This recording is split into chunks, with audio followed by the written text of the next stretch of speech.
जाती मेरे भाई का घर तोड़ के, क्या अपना घर बचा रहेगा? मैं तुम्हें मानसी वाहिनी के पास बिल्कुल जाने नहीं दूंगी। तू रोकेगी मुझे?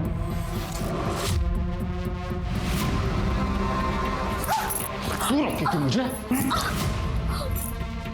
योगेश, योगेश प्लीज, नहीं नहीं।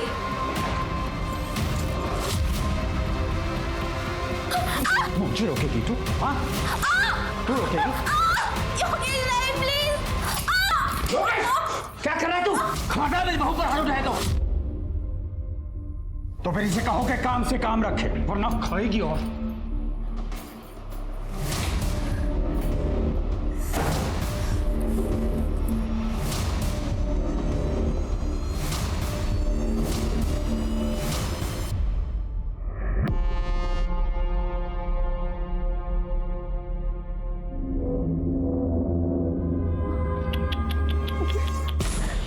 अरे रे रे रे, कितना मारा है तुझे? अच्छा, मैं ना मलहम लगा देता हूँ।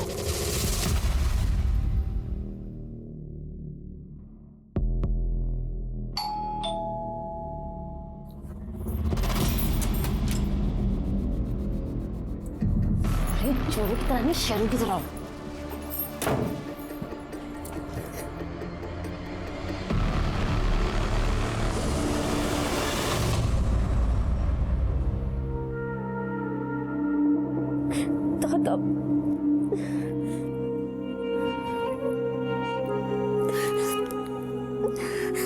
शेखर, शेखर फोन उठाओ।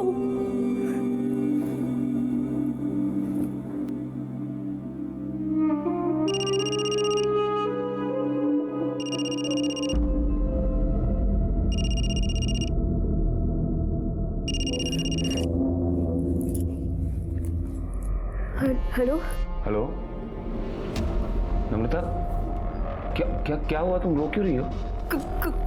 कुछ नहीं हुआ, मैं ठीक हूँ। मुझे कुछ ठीक नहीं लग रहा है, सच सच बताओ क्या हुआ है?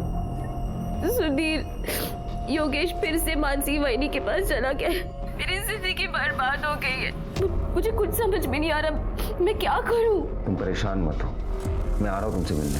नहीं नहीं सुधीर, तुम यहाँ मत आना, वरना किसी ने तुम्हें यहाँ पे देख लिया ना, मेरी परेशानियां और भी बढ़ जाएंगी। अरे मुझे कुछ नहीं सुनना। और सुनो, मैं तुम्हारे घर के पीछे आ रहा हूँ, तुम बाहर आ जाना मुझसे मिलने, ठीक है?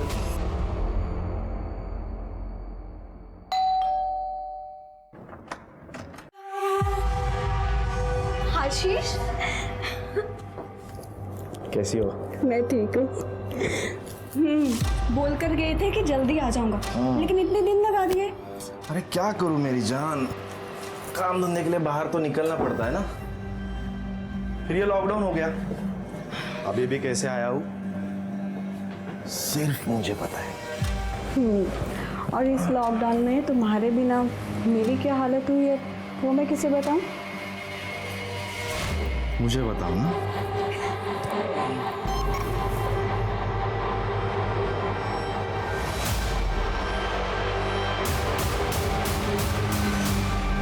रिश्ता कोई भी हो, भरोसा और सुरक्षा का विश्वास ही उस रिश्ते को विश्वसनीय बनाता है। जहां ज्यादातर लोग अपने संबंधों को पूरी सच्चाई और ईमानदारी से निभाते हैं, तो वहीं अपने शातिरपने में माहिर कुछ लोग खुद को सबसे बड़ा हितैषी दिखाते तो हैं, लेकिन मौका मिलते ही भरोसा तोड़ने से नहीं चूकते। अब इस केस को ही ले लीजिए। पति पत्नी के रिश्ते में बंधे आशीष और मानसी ने एक दूसरे को अंधेरे में रखा।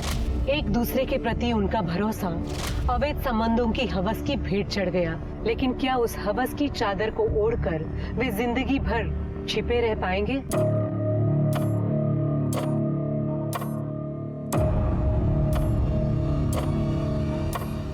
कितनी बेरहमी से मारा है तुम्हें। नम्रता, तुम्हारी आंसू मुझसे सह नहीं जाते। पर मैंने अब सहना सीख लिया है। इन्हीं आंसू के साथ जीना पड़ेगा मुझे। मैं अपने पति को अपनी भाभी के पास जाने से रोक नहीं सकती, और रोका तो उसने मुझे एक पति जो अपनी पत्नी की बिल्कुल इज्जत नहीं करता, और दूसरा मेरा ससुर जो मेरी इज्जत के पीछे पड़ा हुआ है। एक चोट देता है और दूसरा मरहम लगाने पहुंच जाता है। यहाँ वहाँ छूता है मुझे। तो तुम चुप क्यों हो? हाँ, अपने भाइयों से बात क्यों नहीं करती? मैंने आशीष दादा को बताया था, पर उन्हें मेरी बातों पर भरोसा ही नहीं है। उन्हें तो बस अपनी बीवी पे भरोसा है। और दूसरा शेखर, जो मेरा फोन ही नहीं उठाता। सब अपने अपने लाइफ में बिजी है। किसी को परवाह ही नहीं है कि उनकी बहन की जिंदगी में क्या होता है। नम्रता, सुनो, तुम चिंता मत करो। देखो, मैं तुम्हारा सबसे अच्छा दोस्त हूँ। इस सिचुएशन में मुझसे जो कुछ भी होगा मैं करूँगा।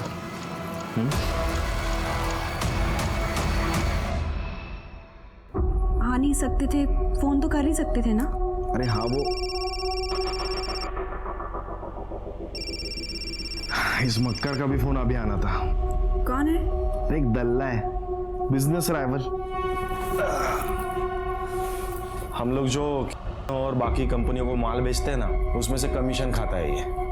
मेरी ईमानदारी की वजह से इसका बिजनेस चौपट हो गया है। हेलो आशीष भाऊ, ऐसे भी क्या नाराजगी? फोन तो उठाओ कम से कम। वैसे भी तुमने मुझे घर पर बैठने को मजबूर कर दिया है, ऊपर से लॉकडाउन ने मेरी कमर तोड़ दी है। देखो भाऊ, अकेले खाओगे तो हजम नहीं कर पाओगे। क्या मतलब? मतलब ये कि एरिया बांट लेते हैं। तुम्हारा बिजनेस तुम करो और मुझे भी अपना कमा के खाने दो। औकात से ज्यादा खाने वाले का पेट ना ऐसे ही फटता है। कहीं ऐसा ना हो कि वक्त फिर से करवट बदले और तुम धप से मुंह के बल आगे हो। फालतू की धमकी देना बंद कर, समझा ना? तूने खुद अपनी लालच और बेईमानी की वजह से तेरा धंधा डुबाया है। मान ले कि तेरा इस धंधे में टाइम खत्म। किसका टाइम खत्म हुआ और किसका शुरू होगा, ये तो वक्त ही बताएगा।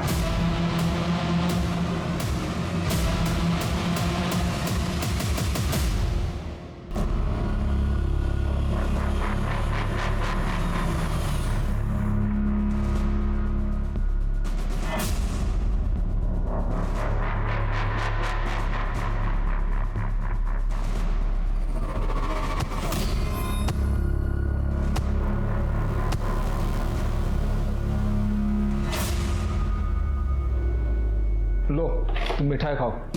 मिठाई? अरे क्या महेश, तूने खरीदे हुए शेयर्स की हालत क्या देखा ना बाजार में? सब गिर रहे हैं, अब तू मिठाई खिला रहे? केदार भाऊ, मेरी कुंडली से शनि की 7.5 हमेशा के लिए दूर हो गई है। अब मैं अपना पुराना बिजनेस फिर से शुरू करने जा रहा हूँ। तुम मिठाई खाओ, मिठाई खाओ। ठीक है ठीक है। और रही बात शेयर्स की, तो तुम्हारे खरीदे हुए शेयर्स तो बड़ा उछाल मार रहे हैं। केदार भाऊ, तुम्हारी जिंदगी में कोई उछाल नहीं आ रहा।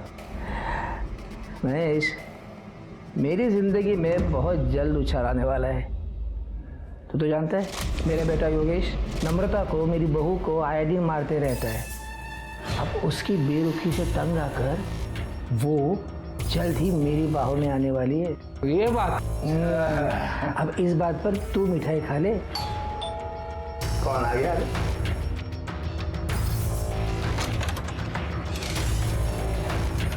महेश कुलकर्णी। हाँ, मैं संजय, वो शेयर मार्केट में इन्वेस्टमेंट की बात करना चाहता हूँ। हाँ हाँ, आइए आइए। और आसपास पूछताछ करो, किसी ने कोई एक्टिविटी देखी है क्या? और आसपास जितने भी पुलिस स्टेशन है वहाँ इंक्वायरी करो, कोई मिसिंग कंप्लेंट है क्या? ठीक है सर।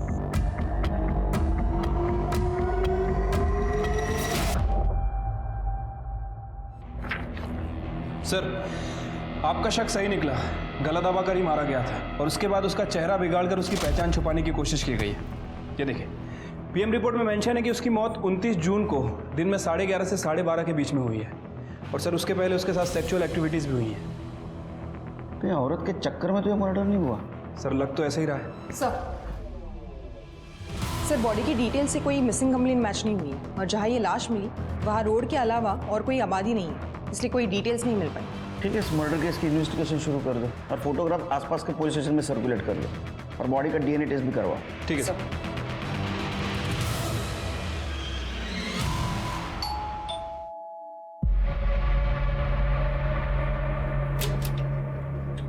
मानसी देशपांडे जी?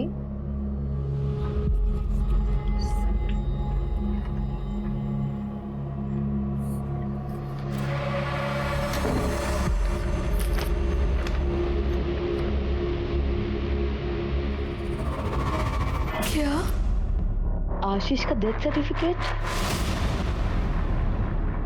हे भगवान, ये क्या हो गया? आशीष, वही क्या है? हे भगवान,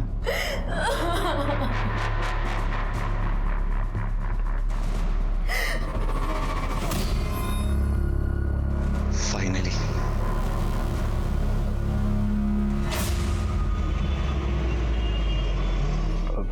ठीक है, मैं बोल देता हूँ। सुनो, क्या हुआ?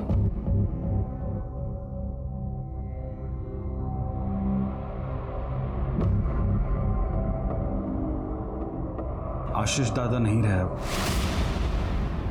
कोरोना से उनकी डेथ हो गई है। क्या? ऐसा नहीं हो सकता।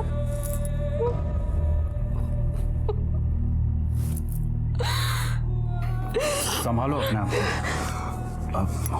वैसे भी हमारे रास्ते का कांटा तो निकल ही गया ना। मैं तुमसे तलाक देके मानसी से शादी कर लूंगा।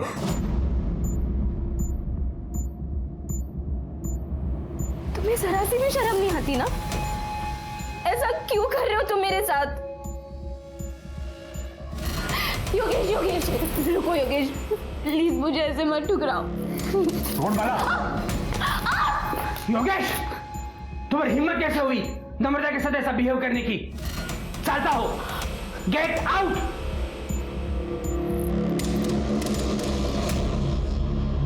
नम्रता, उठ जा। अरे उठ उठ, उठ। देख, तो चिंता क्यों करती है तू? छोड़ो मुझे, मुझे ये सब अच्छा नहीं लगता। नौटंकी नहीं करना मेरे साथ। तू जानती है ना, एक मैं ही हूं जिसे तुम्हारी जवानी से लगाव है। चिंता मत कर, मैं योगेश को बोल दूंगा, वो तुम्हें तलाक नहीं देगा। करने दो उसे जो करना है वो, और मुझे जो करना है वो मैं करूंगा।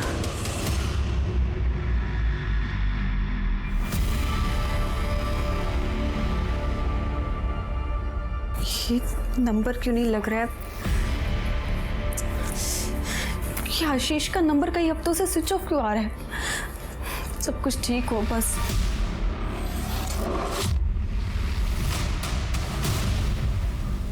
मानसी बहनी, प्लीज मेरा घर मत तोड़ो। योगेश को छोड़ दो। देख नम्रता, तू अपने पति को नहीं संभाल पाई तो इसमें मेरी क्या गलती है? मतलब तू सीधे से नहीं मानेगी? मैं तुम्हें ना करूंगी। छोड़ो उसको। अगर एक बार तूने और हाथ लगाया ना तो जिंदा नहीं। मेरे बहन को हाथ कैसे लगाया? शेखर, ये मानसी बहनी और ये योगेश दोनों का चक्कर चल रहा है। क्या? सोचा भी नहीं था तुम लोग इतना गिर सकते हो। मानसी बहनी, अरे थोड़ी तो शर्म करो। आशीष दादा जाने के बाद तुम लोग तो खुलेआम रंगरलिया मनाने लगे। नम्रता, तू काळजी नको करो। मेरे जीते जी मैं ये होने नहीं दूंगा। सर, हमारे पारिवारिक प्रॉपर्टी का बंटवारा करना है। प्रॉपर्टी में कितने बंटवारे? जी, ये मेरे बड़े भाई का डेथ सर्टिफिकेट है। अभी हाल ही में उनकी कोरोना से डेथ हुई है। उनकी एक बीवी है मानसी, और मेरी छोटी बहन है नम्रता। इन दोनों का हक बनता है। ऐसा कोई तरीका है जिसे ये मानसी को इस प्रॉपर्टी में से कुछ भी ना मिले? इसलिए हमें ये प्रूव करना होगा कि लीगली वो तुम्हारे भाई की वाइफ है ही नहीं।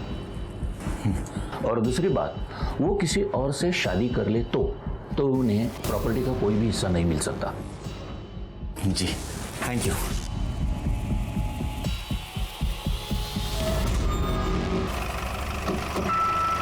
सर, आपने जो डीएनए रिपोर्ट मंगाई थी वो आ गई है। सर एक मिनट। हेलो, एडवोकेट सलागरे बोल रहा हूँ। केलकर साहब से बात हो सकती है? हाँ, एक मिनट सर, मेरे साथ ही हैं। सर, आपके लिए। हेलो, हाँ नमस्कार केड़कर साहब, एडवोकेट सलागरे बोलते हैं। हाँ नमस्कार सर, बोला बोला। अभी अभी शेखर नाम का लड़का आया था मेरे पास प्रॉपर्टी के बंटवारे का केस लेकर। उसके भाई की डेथ हुई है। सर्टिफिकेट में death of cause is corona ऐसे लिखा है। ये सर्टिफिकेट मुझे नकली लग रहा है। अच्छा एक काम करो ना सलागरे साहब, वो सर्टिफिकेट और वो आदमी की डिटेल्स शिरके के मोबाइल पे सेंड कर दो। सर भेज देता हूँ मैं। Okay thank you. आया? हाँ सर आ गया। एक काम करो, ये स्वाति को फॉरवर्ड कर दो और स्वाति को बोलो पता करे ये फेक है और ओरिजिनल है।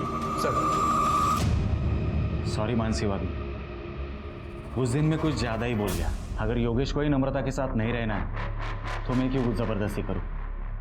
और आप दोनों को भी शादी करनी है तो मुझे कोई प्रॉब्लम नहीं है।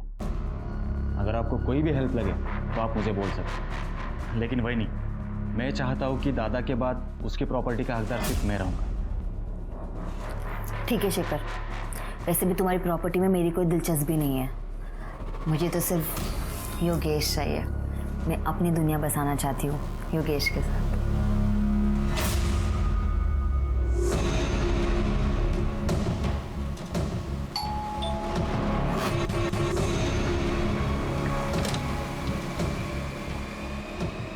आशीष आइए ना।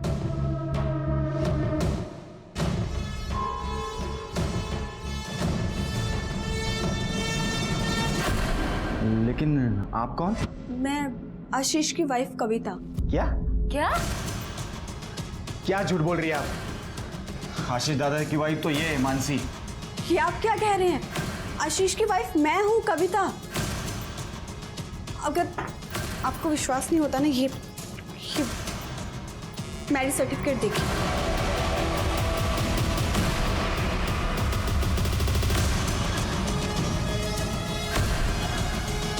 और ये सर्टिफिकेट तो आपकी शादी के भी पहले का है। आप आशीष को बुलाइए, आपको सब कुछ पता चल जाएगा। लेकिन आशीष दादा की तो कुछ ही दिनों पहले कोरोना से मौत हो गई है। क्या?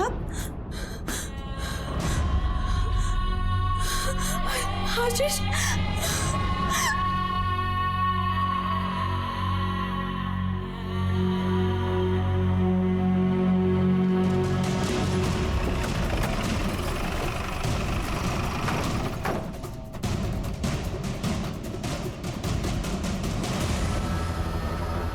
आप में से शेखर कौन है? सर शेखर मैं हूँ। आपके भाई की कोरोना से मौत हुई, आपको कैसे पता चला? जो सर्टिफिकेट आपने लॉयर को सबमिट किया था, कहाँ से मिला था आपको? सर वो सर्टिफिकेट तो कुरियर से आया था। हाँ सर, कुरियर तो मैंने खुद रिसीव किया था। देखो ये यही था। हाँ सर, सर्टिफिकेट तो यही था। ये फेक है क्या? मैं जानती थी यहाँ कुछ ना कुछ तो गलत हो रहा है। आप? मैं आशीष की वाइफ कविता, लेकिन यहाँ आकर पता चला तो ये कि आशीष की बीवी बनी बैठी है। ज्यादा कुछ बुरा ना तेरा मुंह तोड़ दूंगी मैं। काम नहीं रहा। अब आशीष से आखिरी बार कब मिली? सर वो 22 जून तक तो यही थे, उसी दिन वो गए थे। हाँ सर, उसी दिन वो मेरे पास भी आए थे। एक हफ्ते के बाद 29 जून को वो बिजनेस टूर के लिए निकल गए थे। अब कभी लंबा इंतजार मत करवाना, और अगर जल्दी नहीं आए ना तुम तो मैं वहाँ पर आ जाऊंगी। चिंता मत करो, हफ्ते 10 दिन में वापस आ जाऊंगा। यार कैब बुक करना भूल गया मैं। तुम पहले कैब बुक कर लो। नहीं यार, लेट हो जाएगा। मैं एक काम करता हूँ, बाप्पा चौक में जाके कैब ले लेता हूँ। साहब, आशीष ने मुझे इस घर और शेखर के बारे में बताया था, और बहुत दिन तक जब आशीष का नंबर स्विच ऑफ गया और ना ही कोई कांटेक्ट हो पाया, तो मैं उसे ढूंढते ढूंढते यहाँ तक आ गई। और सर आशीष दादा भी 22 जून के बाद वापस घर आए ही नहीं। हाँ सर, वो सिन्नर जाने का कह के गए थे। आशीष की किसी के साथ दुश्मनी थी? नहीं सर, उनकी किसी के साथ कोई दुश्मनी नहीं थी। दादा एकदम सीधे आदमी थे, वो सिर्फ अपने काम से काम रखते थे। सब महेश कुलकर्णी, ये आशीष का कॉम्पिटिटर हुआ करता था। आशीष ने अपनी मेहनत और ईमानदारी से का विश्वास जीत लिया था, और जिसकी वजह से महेश का कमीशन का धंधा भी चौपट हो गया था। और फिर एक दिन उसने आशीष को फोन पर धमकी भी दी थी। कहीं ऐसा ना हो कि वक्त फिर से करवट बदले और तुम धप से मुंह के बल आगे रहो। ए, फालतू की धमकी देना बंद कर, समझा ना?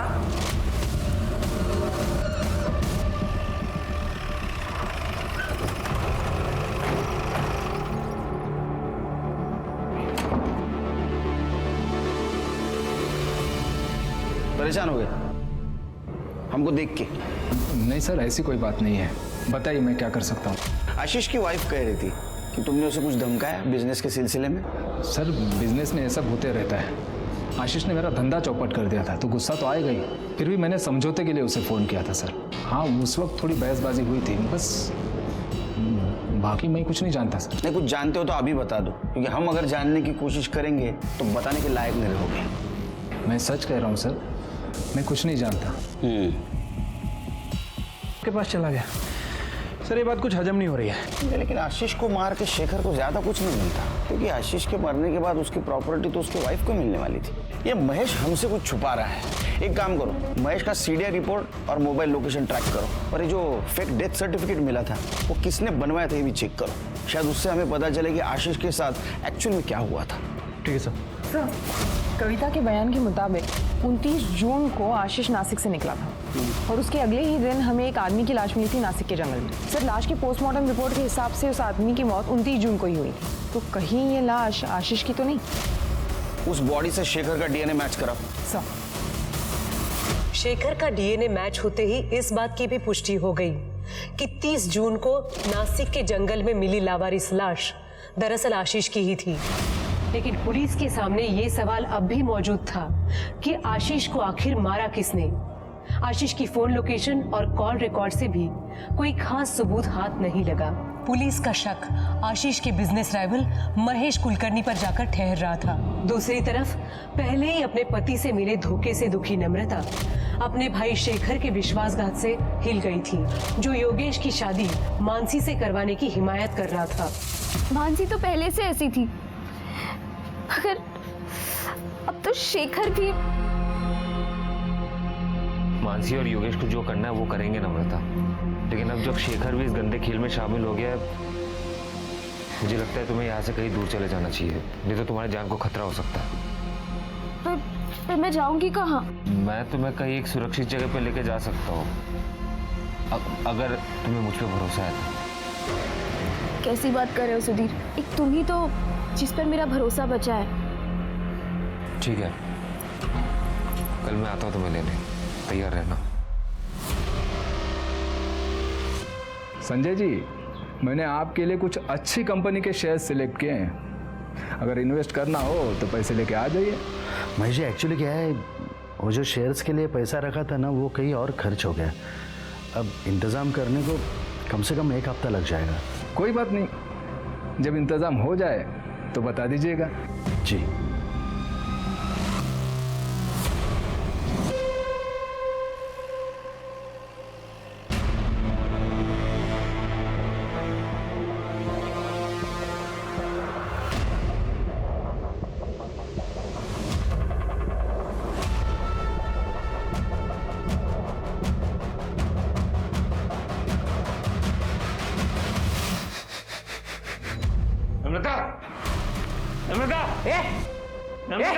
क्या है?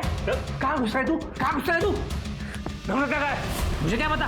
कल रात से घर पर नहीं है वो। तुम्हें पता होगा ना, तू तो आशिक है उसका। बता कहाँ छुपा के रखा है उसे? मुझे नहीं पता नम्रता कहाँ पे।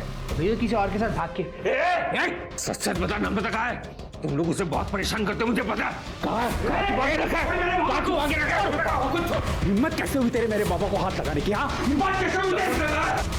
छुपा के रखा है, मैं उसे ढूंढ के निकालूंगा, मैं बोल रहा हूँ। अरे जा जा। नम्रता जहाँ भी होगा ना, मैं पता लगा के रहूंगा। चल निकल। नम्रता चल। पता लगाता है साला। कातिल बहुत चालाक है शेर के, और इसलिए उसने कोरोना का सहारा लिया।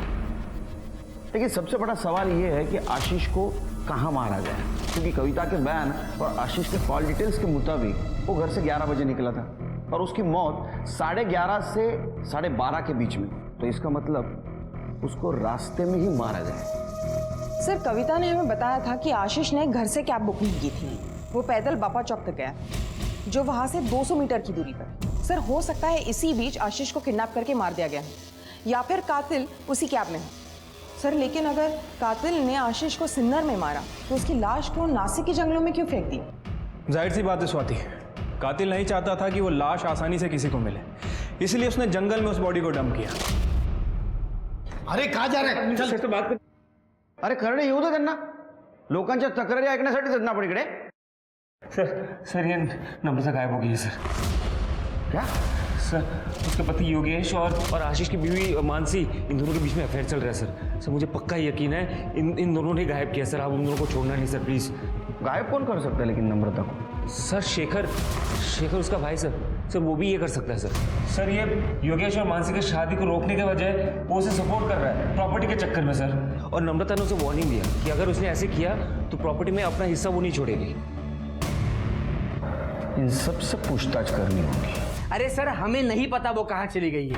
हाँ सर, एकदम कैरेक्टरलेस औरत थी, कितनों के साथ उसके चक्कर थे सर, और उसमें से ये एक सुधीर भी है, पूछिए उसको। और सर एक बार तो उस कमीनी के लिए इसने मुझे मारा भी था, पूछो। जानवर को तार मारा तूने? हाँ? मार क्या होती है ना, मैं तुझे बताता हूँ। तुझे क्यों इतनी तकलीफ हो रही है? हाँ? तेरा अफेयर चल रहा है क्या उस कमीनी के साथ? तेरे जैसा नहीं समझा, और ना ही वो मानसी की तरह है कि पति होने के बावजूद यहाँ मुंह मारे। तुम लोग कर रहे हो। अगर नम्रता को कुछ भी हुआ ना तो मैं तुम लोगों को छोड़ूंगा नहीं। एक तरफा ही सही, लेकिन मैं उससे बहुत प्यार करता हूँ। छोड़ मुझे, छोड़ूंगा नहीं। अरे सर ये झूठ बोल रहे हैं, उसका कोई चक्कर किसी के साथ नहीं चल रहा था।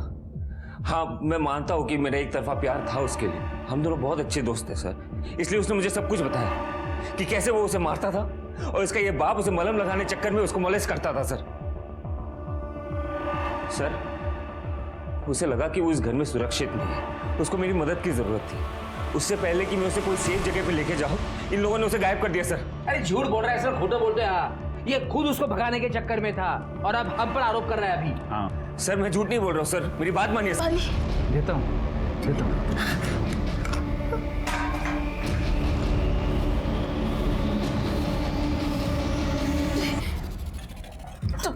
तुम मेरे साथ ये सब क्यों कर रहे? प्लीज प्लीज जाने दो मुझे। जाएगी ना? प्लीज जाएगी, बाहर जाएगी तू, पहले तेरी जान जाएगी। तेरे भाई ने मुझे डुबाने के लिए जितने पत्थर मेरे गले में बांधे थे ना, उन सबका गिन गिन के बदला लेना है मुझे। नहीं नहीं प्लीज नहीं। ए, चुप।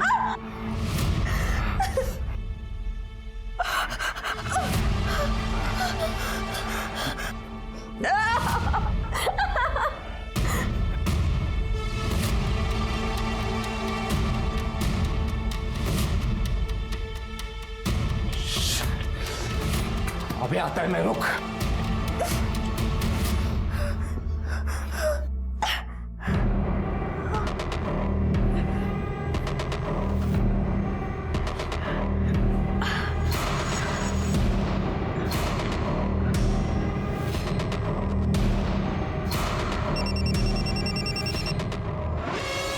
Hello hello hello Sudhir. Namrata तुम कहाँ पे हो? तुम ठीक तो हो ना? नहीं सुधीर, मुझे इन लोगों ने ना महेश कुलकर्णी के घर पे बांध कर रखा है। ये घोल चौक है ना? हाँ हाँ बस वही। सुनो तुम फिक्र मत करो, ठीक है? मैं तुरंत आता हूँ वहाँ पे, तुम फिक्र मत करो। हाँ सर अभी तक इस नम्रता की सीडीआर से कुछ खास पता नहीं चला। 31 जुलाई से इसका फोन स्विच ऑफ है और अभी तक स्विच ऑफ ही है। सर हो सकता है कि नम्रता अपने हस्बैंड के साथ घर से भागी हो या फिर कोई उसे जबरदस्ती करके ले गया हो सकता है कि मानसी और योगेश भी इसमें इन्वॉल्व हो। अरे शेखर? हाँ सर, इस शेखर को भी इग्नोर नहीं कर सकते हैं क्योंकि वो प्रॉपर्टी के लिए कुछ भी कर सकता है। और हमें सुधीर ने बताया था कि नम्रता अपना हिस्सा शेखर से मांग रही थी। सर वो नम्रता का पता चल गया सर, उसने मुझे 1 घंटे पहले फ़ोन किया था। उन लोगों ने उसे गोल चौक में किसी महेश कुलकर्णी के घर पे बंद करके रखा है सर। मैं वहाँ पे गया था लेकिन वहाँ पे कोई था नहीं। इस केस में महेश कुलकर्णी का नाम बार बार आ रहा है, तो आशीष और उसके बहन से बदला लेने का मामला तो नहीं। एक काम करो, सुधीर को जिस नंबर से कॉल आया था उसके डिटेल्स निकालो। इस महेश कुलकर्णी को जल्द से जल्द पकड़ना होगा। चलो।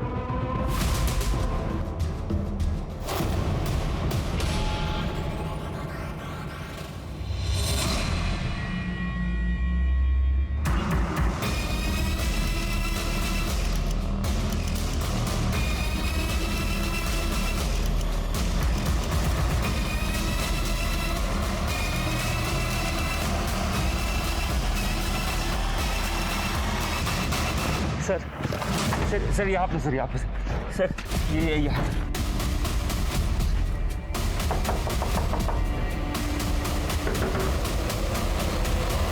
मैं जब आया था तब बंद था सर।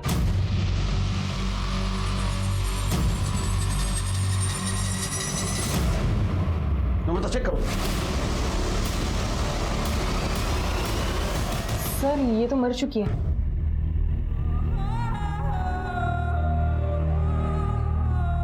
और सर ये देखिए, गले पे रस्सी के निशान हैं। शायद रस्सी से गला घोट के मारा गया इसे।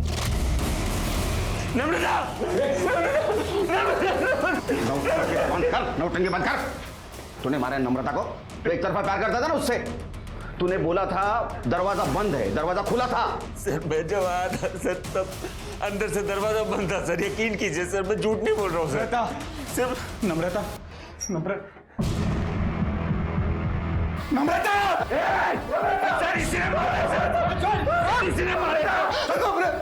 तुझे कैसे बता रहे नम्रता यहाँ है? सर शेखर ने मुझे फोन करके बोला था नम्रता यहाँ पे। सर योगेश को मैं नहीं बताया था। सुधीर का पहले फोन मुझे आया था, लेकिन मैं घर से थोड़ा दूर था और योगेश मेरे ही घर पे था, इसीलिए मैंने आगे भेज दिया। हटा दिया ना तूने तेरी बीवी को रास्ते से? हाँ, मानसी के साथ आय्याशी कर रही थी ना तेरे को? सच बोल। सर सच बताओ तो आप लोगों के आने से पहले मैं यहाँ आ चुका था, लेकिन जब मैं यहाँ आया तो मैंने देखा कि ऑलरेडी नम्रता मर चुकी है, इसलिए मैं डर गया और डर के बाहर जाके छुप गया। सर ये शायद महेश का फोन है, जिससे नम्रता ने सुधीर को कॉल किया। सर महेश मिल गया। क्या रे? खुश हो गया ना तू? भाई बहन को मार के तेरा बदला पूरा हो गया? सर आशीष और नम्रता को मैंने नहीं मारा है। हाँ, मैं नम्रता को यहाँ ले आया था, पर केदार के कहने पर। देख, मेरी बहू नम्रता घर से भागने की तैयारी में है। वैसे मेरे बेटे योगेश ने तो उसे जिंदगी से निकाल ही दिया है।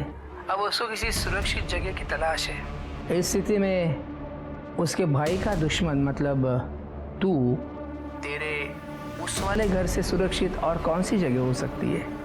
उसके बाद में केदार के घर पहुंचा। केदार ने नम्रता को पहले ही बेहोश करके रखा था। फिर मैंने नम्रता को गाड़ी में डाला और यहाँ ले आया। सर उसके बाद मैंने और केदार ने बारी बारी नम्रता के साथ शारीरिक संबंध बनाए। इन सबको कस्टडी में ले लो। चलो चल, चल, चल, चल। अरे साहब, वो महेश झूठ बोल रहा है। एक नंबर का ठगी इंसान है वो। हमेशा औरतों के पीछे पड़ा रहता है।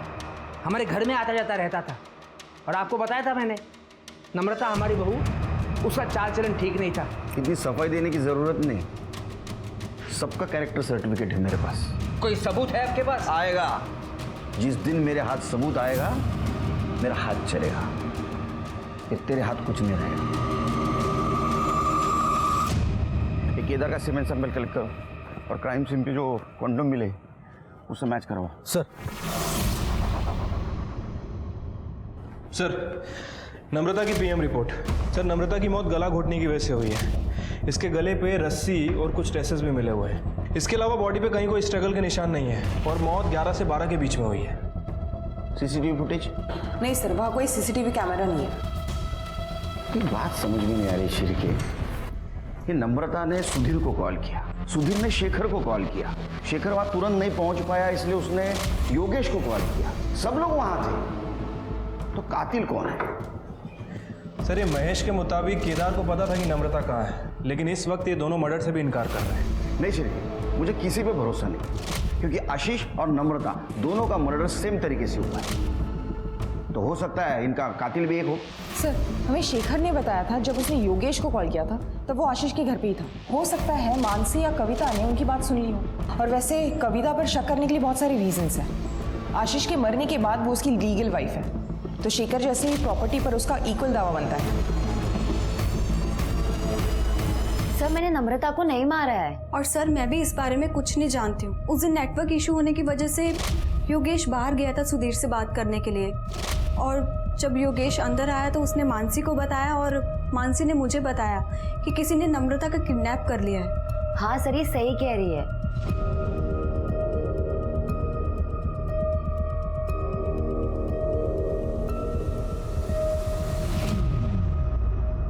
सर आपको क्या लगता है ये दोनों लड़कियां सच बोल रही हैं या सच को छुपा रही है? ये नम्रता को जिसने भी मारा है बहुत होशियार है। उसे ढूंढने के लिए मैं बहुत मेहनत करनी पड़ेगी। छिड़के ये आशीष का डुप्लीकेट डेथ सर्टिफिकेट जिसने भी बनवाया है उसका कुछ पता चला? फिलहाल तो नहीं सर। ठीक है। शिरके, तुमने एक चीज पॉइंट आउट की, खिड़की के बाहर 2 रस्सी के टुकड़े लटक रहे थे और बीच का हिस्सा गायब था। ये नम्रता को भी रस्सी से घोट के मारा गया है ना? हाँ सर। क्या ऐसा तो नहीं कि ये रस्सी उसके लिए यूज की गई हो? पॉसिबिलिटी तो है सर। एक काम करो, फॉरेंसिक टीम को बुला, हम लोग कातिल के बहुत नजदीक पहुंच गए, जल्दी। ठीक है सर। सर एक मिनट। हेलो। ठीक है सर, क्राइम सीन पे जो कॉन्डम्स मिले थे और उसके अंदर जो सीमेन था वो केदार के सीमेन से मैच कर रहा है। बोला था ना तेरे को, जिस दिन हाथ सबूत लगेगा मेरा हाथ उठेगा। सच बोल। मुझे मत मारिए, मैं सब बताता हूँ। मैं मानता हूँ कि मेरी बुरी नज़र थी मेरी बहू पर। महेश जो कुछ भी बोला बिल्कुल सच बोला। ये नम्रता को किडनैप करने का प्लान मेरा ही था, लेकिन मैं सच बोल रहा हूँ, मैंने उसे नहीं मारा सर। तूने अभी आधा सच बोला है। तूने एक औरत को मॉलेस्ट किया है, एक औरत तुझे मारेगी। स्वाति इसको इतना मारो ये सच बोले। सर सर सर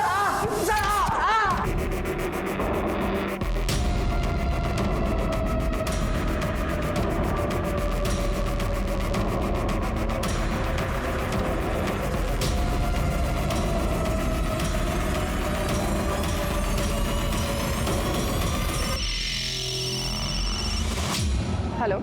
कविता किसी को तो मिलने आई है, पर मैं देख नहीं पाया वो किससे मिलने आई है। ठीक है, वो बाहर आने तक वहीं रुको और अगर पता ना चले वो कौन है तो किसी बहाने से अंदर चले जाना। Okay madam.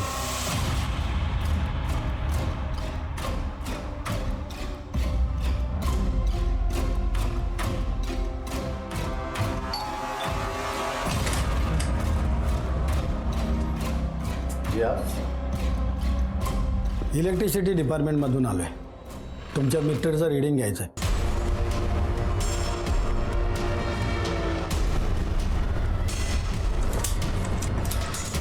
सर तुमचं मीटर फॉल्टी आहे, एक आठवड्यामध्ये तुम्हाला नवीन मीटर दिलं जाईल, पण मालकाचा आम्हाला एक फोटो लागेल। लेकिन मेरे पास में फोटो नहीं है। सर ती आमच्याकडे सुविधा आहे, तुम्ही जरा मास्क खाली करा। सर ये वो आदमी है जिससे कविता मिलने गई थी। इसकी कुंडली निकालो। सब। अब मेरे रास्ते में सिर्फ एक ही रोड़ा बचा है और वो भी अपनी जगह पे पहुंच गया तो फिर सब कुछ अपना, ना कोई रोक टोक, सिर्फ मौज ही मौज।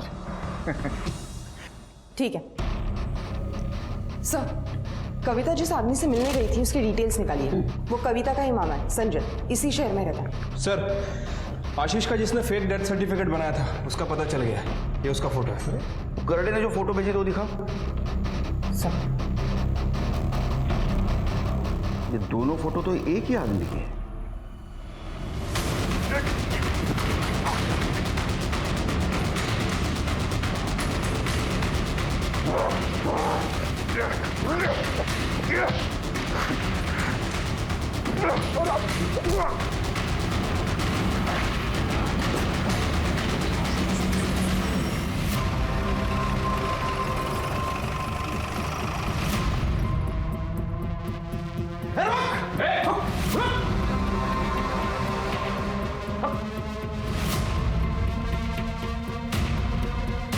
सब, इसने नम्रता को मारा है। हमने जब इसे पकड़ने की कोशिश की थी ये हमलावर हो गया। बंद कर अपनी नौटंकी, समझी? ये दोनों फोटो तो एक ही आदमी के हैं। ये देखो, लेकिन इसने आशीष और नम्रता को मारा क्यों होगा? सर 100% प्रॉपर्टी का मामला हो सकता है। प्रॉपर्टी का मामला? अगर प्रॉपर्टी का मामला हो सकता है तो इसका अगला शिकार शेखर हो सकता है। हमें शेखर को बचाना होगा। 1 सेकंड से शेखर बच गया और 1 सेकंड से तू भी बच गया। तुम दोनों के खिलाफ सारे सबूत है हमारे पास। तुम सच बोलो नहीं तो हमारा डंडा बोलेगा। बताती हूँ सर, मैं आशीष से बहुत प्यार करती थी मुझे बिल्कुल भी अंदाजा नहीं था कि वो मुझे इतना बड़ा धोखा देगा। वो अक्सर बिजनेस का नाम लेकर सिनर आया करता था और जब उसने ज़्यादा से ज़्यादा वक्त यहाँ बिताना शुरू कर दिया तो मुझे उस पर शक होने लगा। फिर मैंने ये बात संजय मामा को बताई। इन्होंने आशीष के इस घर पर नज़र रखनी शुरू कर दी। तब हमें पता चला कि आशीष और मानसी शादी कर इस घर में एक साथ में रह रहे हैं। तब मुझसे ये बात बर्दाश्त नहीं हुई सर। मामा, मैं आशीष को कभी माफ नहीं कर सकती, उसे मारना ही होगा। ये तू नहीं, तेरा गुस्सा बोल रहा है। नहीं मामा, ये मेरा आखिरी फैसला है। सही मौका आने दो। उसे मारने के लिए इस घर से अच्छी जगह कोई नहीं हो सकती। Surprise is ready. उठो।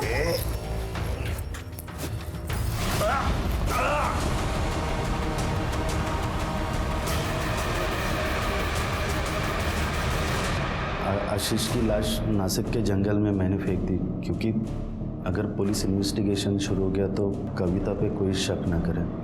और उसका चेहरा कुचल दिया। कोरोना की कहानी इसलिए बनाई क्योंकि लाश न मिलने की बात छिपी रहे। साहब, अभी कोरोना से इतने लोग मर रहे तो हमें लगा कि ये आशीष की मौत भी छिप जाएगी और कविता आशीष की प्रॉपर्टी पे ऐश करेगी। लेकिन साहब, जब हम यहाँ आए तो हमें पता चला कि ये आशीष की तो बहुत सारी प्रॉपर्टी है।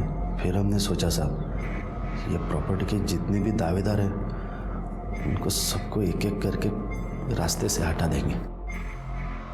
कि नम्रता के बारे में कैसे पता चला? वो मैं इनके घर पे नज़र रख रहा था ना साहब, तो वो शेखर ने योगेश को फ़ोन करके नम्रता के किडनैप होने की बात बोली, तो वो बात मैंने सुन ली क्योंकि मैं वहीं पे छुप के खड़ा था। गोल चौके के पास। और क्या नाम बताया? महेश कुलकर्णी। पक्का नम्रता वहां मिलेगी?